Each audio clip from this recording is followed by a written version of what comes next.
ദൈവനാമത്തിന് മഹത്വം ഉണ്ടായിരിക്കട്ടെ. എൻ്റെ പേര് ജോസി. ഞാൻ രാമപുരത്തു നിന്നാണ് വരുന്നത്. ഞാൻ ആദ്യമായി ഉടമ്പടി എടുക്കുന്നത് 2022 ഏപ്രിൽ മാസത്തിലാണ്. അന്ന് ഞാൻ ഒമാനിൽ നേഴ്സായിട്ട് വർക്ക് ചെയ്യുമായിരുന്നു. ലീവിന് വന്ന സമയത്തായിരുന്നു ഞാൻ വന്ന് ഉടമ്പടി എടുത്തത്. ഞാൻ OET പ്രിപ്പയർ ചെയ്തുകൊണ്ടിരുന്നപ്പോൾ OET എക്സാം പാസ്സാകുന്നതിന് വേണ്ടി പ്രാർത്ഥിക്കാൻ വേണ്ടി വന്ന് അങ്ങനെ ഉടമ്പടി എടുത്തതാണ്. ഉടമ്പടി എടുത്ത് ഞാൻ ജോലിക്ക് തന്നെ തിരിച്ചു പോയി ഒമാനിലേക്ക്. അവിടെ ചെന്ന് കഴിഞ്ഞ് എനിക്ക് കുറച്ച് നാളത്തേക്ക് മാത്രമേ അത് കണ്ടിന്യൂസ് ആയിട്ട് ഉടമ്പടിയിൽ പറയുന്ന പ്രകാരമുള്ള കാര്യങ്ങളൊക്കെ ചെയ്യാൻ പറ്റുകയുള്ളൂ. പിന്നെ അത് പതിയെ ഉഴപ്പിപ്പോയി. എന്നിട്ട് ഞാൻ 2 പ്രാവശ്യം OETയുടെ എക്സാം എഴുതി. 2നും ഞാൻ ഫെയിലായി. അത് കഴിഞ്ഞ് വീണ്ടും ഞാൻ പ്രാർത്ഥിക്കാൻ തുടങ്ങി. 1 പ്രാവശ്യം കൂടി എഴുതി, അതിലും ഫെയിലായി. പിന്നെ ഞാൻ ഈ 2023 ജൂൺ മാസത്തിൽ റിസൈൻ ചെയ്തു പോന്നു. ഇവിടെ വന്ന് ഞാൻ വീണ്ടും ഉടമ്പടി എടുത്തു. അന്ന് തൊട്ട് ഉടമ്പടി എടുത്തതിന് ശേഷം ഉടമ്പടിയിലെ വ്യവസ്ഥകളെല്ലാം കൃത്യമായി പാലിക്കാൻ തുടങ്ങി. പള്ളിയിൽ പോവുകയും രാവിലത്തെയും വൈകുന്നേരത്തെയും പ്രാർത്ഥനകൾ കൃത്യമായി ചൊല്ലുകയും എന്നാലാവുന്ന വിധം പരോപകാര പ്രവർത്തികൾ ചെയ്യുകയും ഒക്കെ ചെയ്തു. എന്നിട്ട് ഞാൻ സെപ്റ്റംബർ 2-ാം തീയതി OET എക്സാമിന് ഡേറ്റ് എടുത്തിട്ട് അതിന് മുന്നേ ആയിട്ട് ഞാനിവിടെ വന്ന് ജോസഫ് അച്ഛനെ കണ്ടു. അച്ഛൻ തലയ്ക്ക് കൈവച്ച് പ്രാർത്ഥിച്ചു. എനിക്കൊരു ചെറിയ കാശുരൂപവും തന്നു. ഞാൻ ആ കാശുരൂപവും വെച്ചായിരുന്നു പിന്നീട് പഠിച്ചുകൊണ്ടിരുന്നത്. അത് കഴിഞ്ഞ് സെപ്റ്റംബർ 2-ാം തീയതി ഞാൻ എക്സാം എഴുതി. ആ കാശുരൂപം എൻ്റെ കയ്യിൽ പിടിച്ചുകൊണ്ടായിരുന്നു ഞാൻ പോയത്. അമ്മ ഈ പ്രാവശ്യം എന്നെ ഫെയിലാക്കല്ലേ എന്ന് കരഞ്ഞു പ്രാർത്ഥിച്ചാണ് ഞാൻ എക്സാമിന് പോയത്. എക്സാം എഴുതി എപ്പോഴത്തെയും പോലെ തന്നെയായിരുന്നു. എനിക്ക് ഒത്തിരി എളുപ്പമായിട്ടൊന്നും എനിക്ക് തോന്നിയില്ല.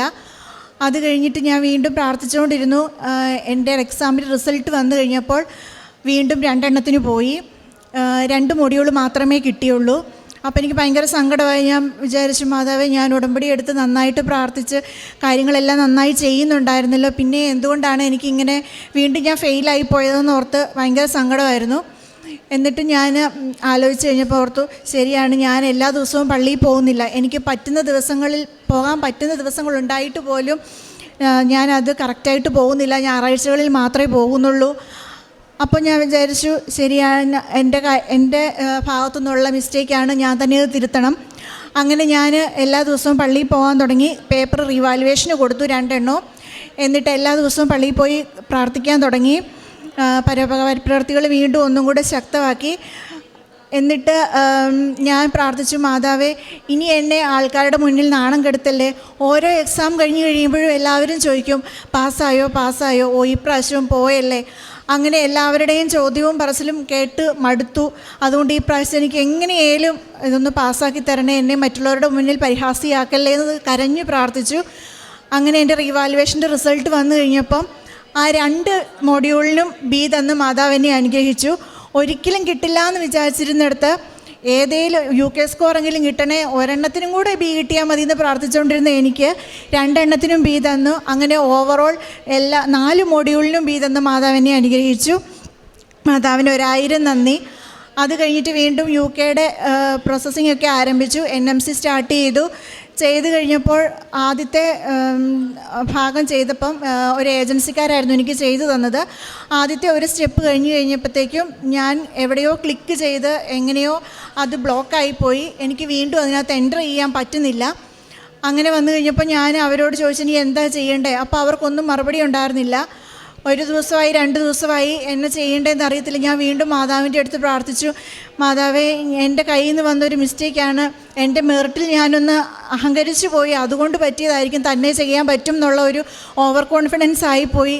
അതുകൊണ്ടാണ്, എന്നെക്കൊണ്ട് തന്നെ പറ്റുന്നില്ല. അമ്മ എൻ്റെ കൂടെ ഉണ്ടെങ്കിൽ മാത്രമേ എനിക്ക് ചെയ്യാൻ പറ്റത്തുള്ളൂ എന്ന് പറഞ്ഞ് പ്രാർത്ഥിച്ച് ഞാൻ വീണ്ടും പ്രാർത്ഥിച്ചുകൊണ്ടിരുന്നു. അത് കഴിഞ്ഞ് പിറ്റേ ദിവസം ആയപ്പോഴത്തേക്കും അവരെനിക്ക് മെയിൽ അയച്ചു, ഒരു പാസ്വേഡും കൂടെ ക്രിയേറ്റ് ചെയ്ത് തരാം, ഫോർഗോട്ട് പാസ്വേഡ് കൊടുത്ത് നമുക്കൊന്നും കൂടെ ചെയ്തു നോക്കാം, ശരിയാവുമായിരിക്കും എന്ന് പറഞ്ഞ് അങ്ങനെ ഞാൻ വീണ്ടും അത് ചെയ്തു. അത് ശരിയായി കിട്ടി. പിന്നെ UKയുടെ ഇൻ്റർവ്യൂസൊക്കെ വളരെ കുറവായിരുന്നു ആ സമയത്ത്. പക്ഷേ മാതാവ് എനിക്ക് വളരെ വലിയൊരു അനുഗ്രഹമാണ് നൽകിയത്. ആ കറക്റ്റ് സമയത്ത് ഞാൻ OET പാസ്സായി നിന്ന സമയത്ത് തന്നെ നോർക്ക വഴി UKയിലേക്ക് ഒരു ഇൻ്റർവ്യൂ വന്നു. എറണാകുളത്ത് വെച്ചായിരുന്നു ഇൻ്റർവ്യൂ. ഞാൻ മെയിൽ അയച്ചു.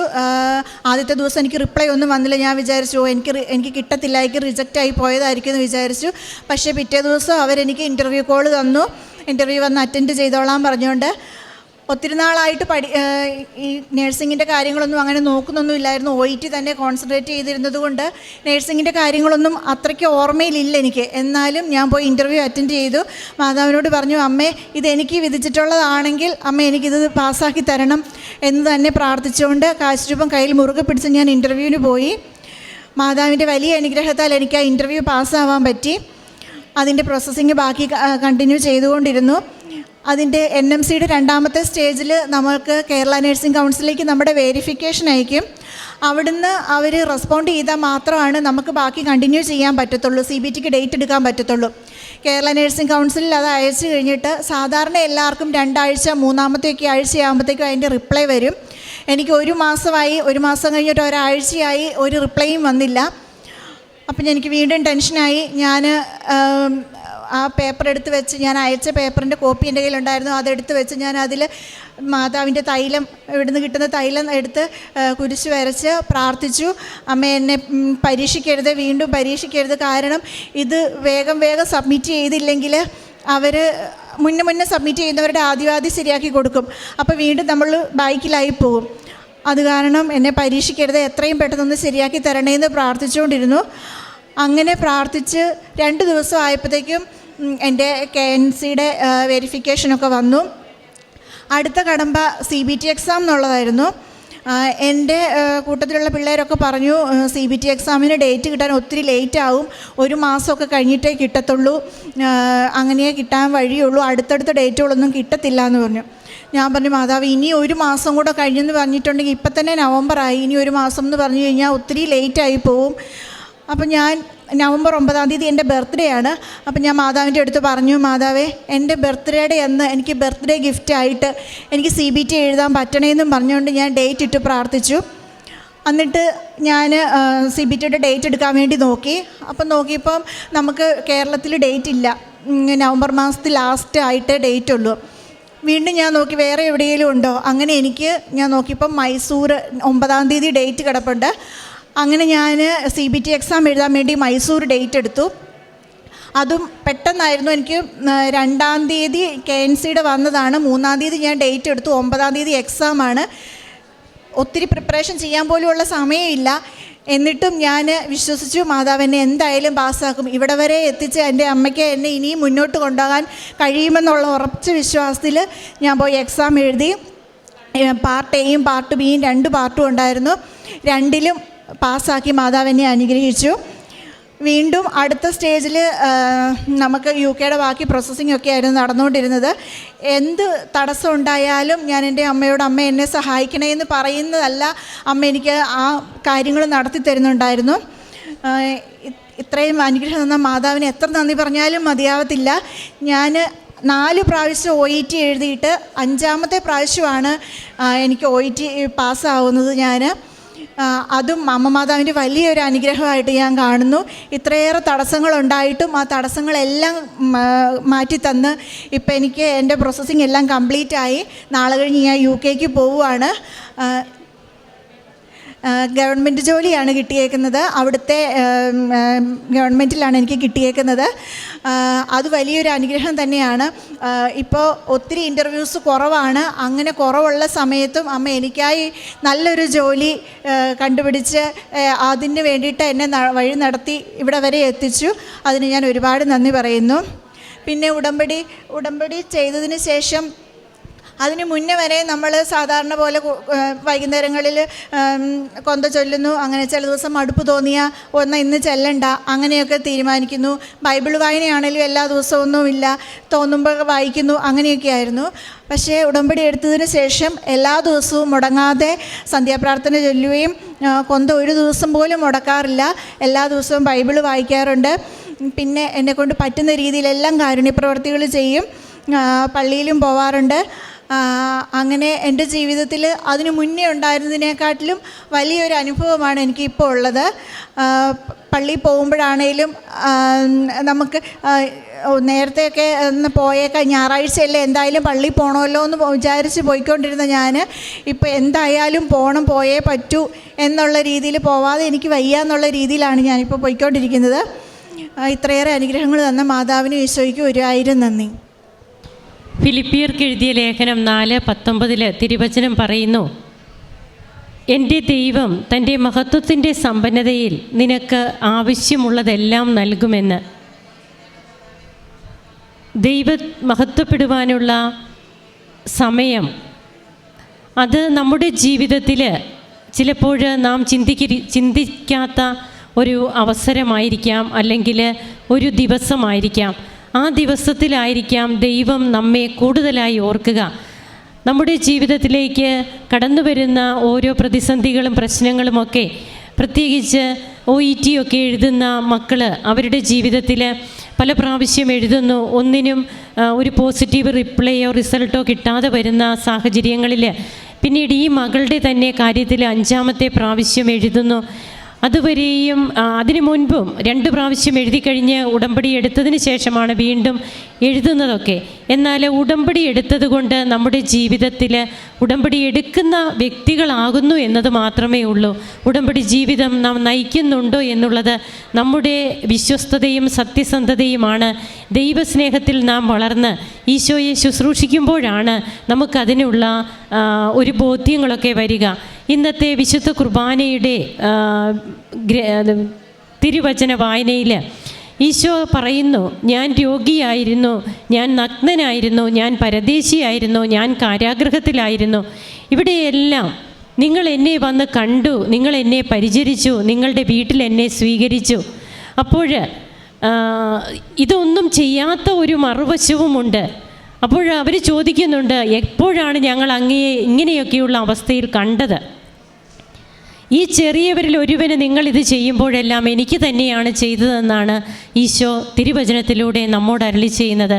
നമ്മുടെ ഉടമ്പടി ജീവിതം എന്നുള്ളത് കാരുണ്യ പ്രവർത്തികൾ, പ്രേക്ഷിത പ്രവർത്തനം വഴി നമ്മുടെ തന്നെ ജീവിതത്തെ വിശുദ്ധീകരിച്ച് മുൻപോട്ട് പോകുന്നതിനുള്ള ഒരു ജീവിതമാണ്. അത് കുറച്ച് ഭൗതികമായ നേട്ടങ്ങൾക്ക് വേണ്ടിയിട്ട് മാത്രമുള്ളതല്ല. ആ ഭൗതികമായ നിയോഗങ്ങൾ അത് സാധിക്കും. ബഹുമാനപ്പെട്ട ജോസഫ് അച്ഛൻ പറയുന്നു, അത് സാധിക്കും.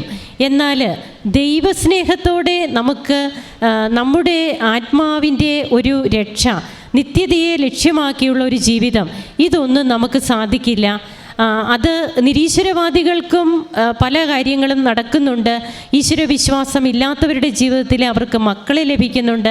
അതായത് അതെല്ലാം സാധാരണ ജീവിതത്തിൽ ഒരു മനുഷ്യൻ്റെ ജീവിതത്തിൽ ലഭിക്കേണ്ട പല അനുഗ്രഹങ്ങളും നമുക്ക് ലഭിക്കും. എന്നാൽ ഉടമ്പടി ജീവിതം നമ്മെ ചിന്തിപ്പിക്കേണ്ടത്, പ്രാപ്തരാക്കേണ്ടത് അതിനപ്പുറമുള്ള ഒരു ജീവിതത്തിലേക്കാണ്. എനിക്കിന്ന് OET ജയിച്ച് ഞാൻ പോവുകയാണ്, കുറേ നാളുകളായി, വർഷങ്ങളായിട്ടുള്ള എൻ്റെ ആഗ്രഹമാണ് സാധിക്കുന്നതെന്ന് ഈ മകൾ ഇവിടെ പറയുന്നു. എല്ലാറ്റിലും ഉപരിയായി ഈ മകൾ പറഞ്ഞത്, എൻ്റെ ജീവിതത്തിൽ എനിക്കിപ്പോൾ ഈശോയെ സ്നേഹിക്കാതിരിക്കാൻ പറ്റുന്നില്ല. എനിക്ക് വിശുദ്ധ കുർബാനയിലും അതുപോലെ ഇതിനു മുമ്പും ഞാൻ പങ്കെടുത്തിരുന്നു, എന്നാൽ ബൈബിള് വായിക്കാതിരിക്കുവാൻ, കുടുംബ പ്രാർത്ഥന മുടക്കാൻ എനിക്കിന്ന് സാധിക്കുന്നില്ല. ഈ ഒരു അനുഭവമാണ്, ഈ ഒരു തീഷ്ണതയാണ് നമ്മിൽ ജ്വലിക്കേണ്ടത്. അപ്പോഴാണ് തിരുവചനം പറയുന്നത് പോലെ എൻ്റെ ദൈവം തൻ്റെ മഹത്വത്തിൻ്റെ സമ്പന്നതയിൽ യേശുക്രിസ്തു വഴി നിനക്ക് ആവശ്യമുള്ളതെല്ലാം നൽകും. നമ്മുടെ ജീവിതത്തിൽ നമുക്ക് ചിന്തിക്കാം, നാം എവിടെ നിൽക്കുന്നു, നമ്മുടെ നിയോഗങ്ങൾ മാത്രമാണ് നമ്മുടെ ലക്ഷ്യം. അതുമാത്രമാകരുത്, ഈശോയാകണം നമ്മുടെ ലക്ഷ്യം. ഈശോ നമ്മുടെ ലക്ഷ്യമാകുമ്പോൾ നമുക്കെല്ലാം തീർച്ചയായും കിട്ടും എന്നുള്ള ഒരു ബോധ്യം നമുക്കുണ്ടാകും. ആ ദൈവാനുഭവത്തിൽ വളർന്ന് ഈശോയെ ശുശ്രൂഷിച്ച് ശക്തമായ ഒരു ക്രൈസ്തവ ജീവിതം, അതുമാത്രമല്ല ഏറ്റവും നന്നായിട്ട് ഈശോയെ സ്നേഹിച്ചുകൊണ്ടുള്ളൊരു ജീവിതം നയിക്കുവാൻ നമ്മെ പ്രാപ്തരാക്കട്ടെ. ഏറ്റവും നല്ലത് ഈ മകൾക്ക് വേണ്ടി കരുതി, ഗവൺമെൻറ് ജോബാണ് ഈ മകൾക്ക് ലഭിച്ചത്. നമുക്ക് വേണ്ടിയും കരുതിയിരിക്കുന്ന ഏറ്റവും നല്ല കാര്യമുണ്ട്. അതിനുവേണ്ടി നമുക്ക് ക്ഷമയോടെ കാത്തിരിക്കാം. കരങ്ങളടിച്ച് ഈശോയ്ക്കും അമ്മയ്ക്കും നമുക്ക് നന്ദി പറയാം. യേശുവേ നന്ദി, യേശുവേ സ്തുതി, യേശുവേ ആരാധന. അത്യപൂർവ ദൈവാനുഭവങ്ങൾ ഇനി നിങ്ങൾക്കും സ്വന്തം. ഈ യൂട്യൂബ് ചാനൽ ഇതുവരെ സബ്സ്ക്രൈബ് ചെയ്തിട്ടില്ലെങ്കിൽ ഇപ്പോൾ തന്നെ സബ്സ്ക്രൈബ് ചെയ്യുക. ഈ വീഡിയോ ഇപ്പോൾ തന്നെ നിങ്ങളുടെ സുഹൃത്തുക്കൾക്ക് ഷെയർ ചെയ്തുകൊണ്ട് കർത്താവിൻ്റെ പ്രേക്ഷിതരാകുക.